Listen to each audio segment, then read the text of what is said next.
Okay, let's talk about domain restrictions. There are certain cases where you can always find a domain restriction, which means that there are numbers that do not fit in the domain.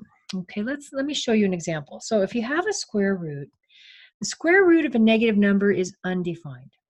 If a function contains a square root, it will only be defined when the expression inside that radical is greater than or equal to 0.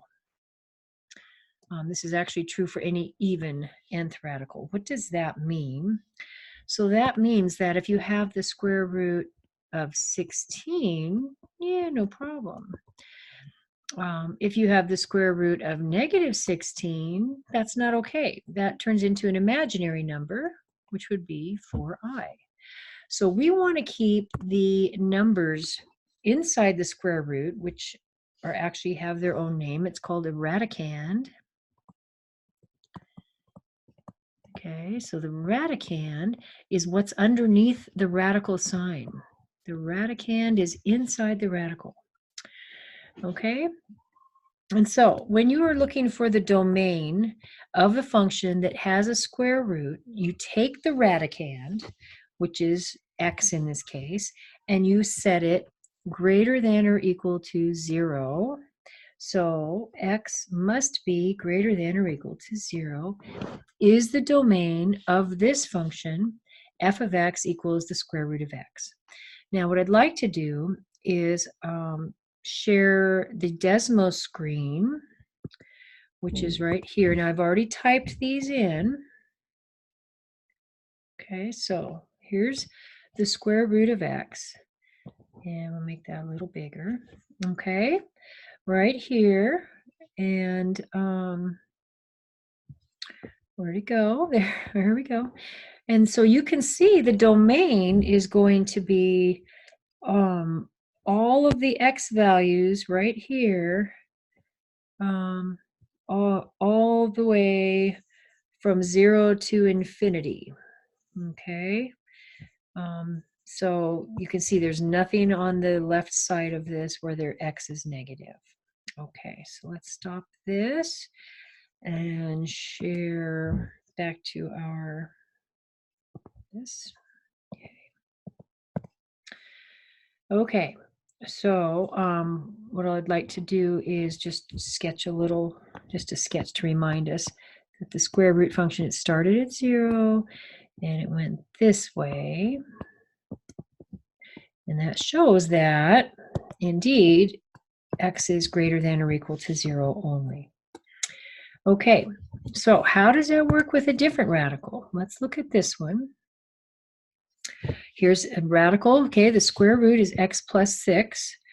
And so our radicand, which is underneath the square root, is x plus 6. And that must be greater than or equal to 0 for this function to work. So we're going to put minus 6 from both sides, and our answer will be x is greater than or equal to negative 6. I'll go ahead and answer that in interval notation as well. So that would be negative 6 to infinity. Okay, and again, I will share this Desmos graph. Not this one, but I did put this one in already. And we have got it right. There we go. Okay, how come it's not? There it is. Okay, so now you can see if you're looking at this Desmos graph that the on the x-axis we are looking from negative 6 all the way to infinity, and there's the proof there. Okay, go back to sharing the lecture. Okay, let's try another one. Okay, so anytime you see a square root, you need to take whatever's in the square root, set it greater than or equal to 0, and that will give you your domain. Now, the other time when you have to see special attention is when you have a denominator, because division by 0 is undefined. So if a function contains an expression in a denominator, it will only be defined where that expression is not equal to 0. So like you took the radicand in a radical and set it greater than or equal to 0, all we're going to do for a rational is it's got a fraction right here. Rational function just means it's got a fraction. Okay, there's a little typo there. I don't see an f of x right there. So let's call it f of x is equal to x plus 2 over x minus 4. What you do is you take the denominator, which is right here, and you set it equal to 0, and whatever makes that equal to 0 is going to be restricted from the domain. So if we add 4 to both sides, we get x equals 4 is not okay. So we want all the numbers besides 4. If you think about on a number line, we want all the numbers besides 4. Okay, we did this once, let's do this again. So that means we need from negative infinity to 4 union 4 to infinity, and that's in interval notation. Okay, let's try another one of those. Okay, it's a fraction. Rational function just means fraction, and again, I left my f out there. Okay, so we're going to take the denominator, so just write the denominator, x squared minus 16, find out where it is equal to 0, and those are the points we must exclude from the domain.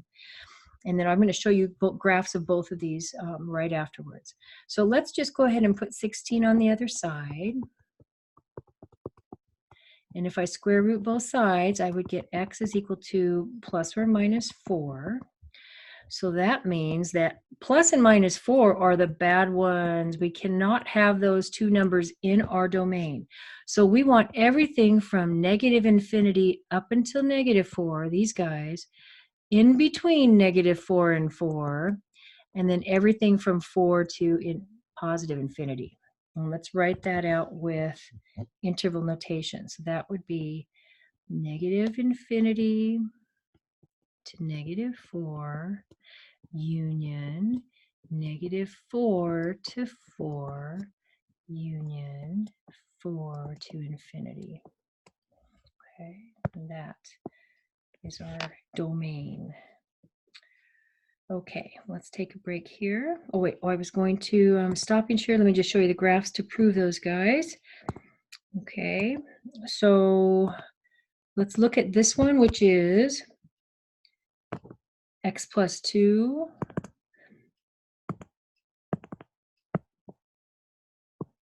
there we go. Okay.